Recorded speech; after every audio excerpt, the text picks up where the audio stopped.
I'm going to let you know a little secret. First thing you do, this is how false gospel, false religion works every time. First, you define for yourself a hell. That's not the real hell where you're separated from God in eternal torment. You come up with your own concept of hell. So for you, hell is being single. Hell is being fat. Hell is being ugly. Hell is being lonely. Hell is being poor. Hell is being stupid. Hell is being unappreciated. Hell is having no pleasure. Hell is not having a lot of free time. Hell is having a lot of duties and obligations and burdens, and you have to get up in the morning and go to work.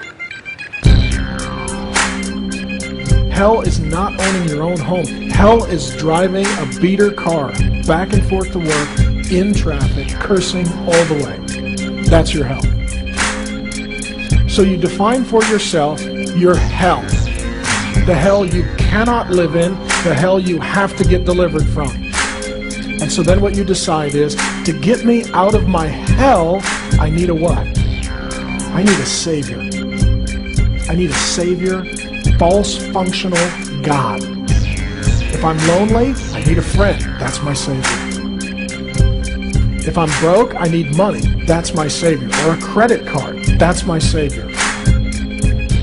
If it's pleasure that I worship, then I need to find someone to have sex with me or look at porno or something else, because that will be my Savior. If I want to have kids, then kids will be my Savior, and they'll get me out of my childless hell. I'll go buy a new car because that will get me out of my vehicular hell and get me into my vehicular heaven. I need to own my own house and get me out of my apartment hell, and I want to move into my house heaven. And as soon as I get that, here's what it promises.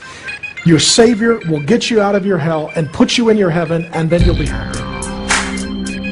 See, that's why we choose idols. We choose idols that we think will make us happy, give us some self-worth, and make our lives a little more heavenly.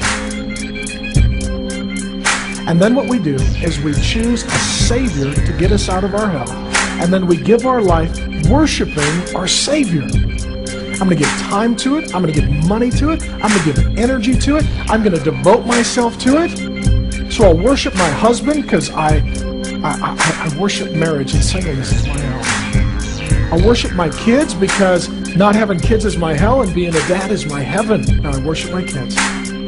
I'm always working on my house because my house is my little piece of heaven, and I love my little heaven, and as long as the house is nice, I don't have to live in some hell.